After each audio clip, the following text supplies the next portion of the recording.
இன்றைக்கி மதிப்பிற்குரிய ஆர் ராஜா அவர்கள் ரொம்ப தெளிவாக பேசியிருக்காரு.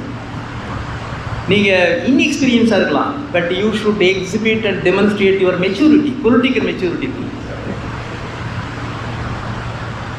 எக்ஸ்பீரியன்ஸ் இல்லாமல் இருக்கலாம். எல்லாருமே வந்து சிஎம் வரணும்னா சிஎம் எக்ஸ்பீரியன்ஸ் ஆகிட்டு வர முடியும்.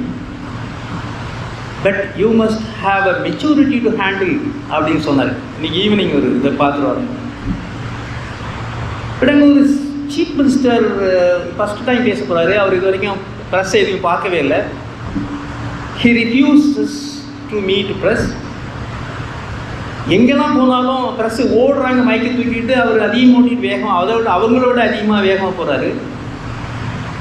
நம்ம நினச்சோம் 2 அக்கேஷன்ல இவர் ப்ரெஸ்ஸை மீட் பண்ணி ஆகணும். Because he is calling on the honorable prime minister of this country. Therefore after that he has to meet the press. That is the protocol.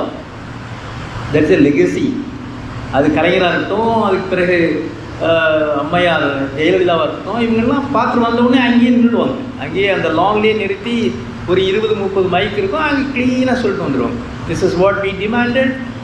The chief minister and prime minister has kind enough to listen to us very very patiently, and I hope he will look into this and agree to our proposal. சொல்லிட்டு வந்துடுவோம். இதனால் யாருக்கும் இது கிடையாது.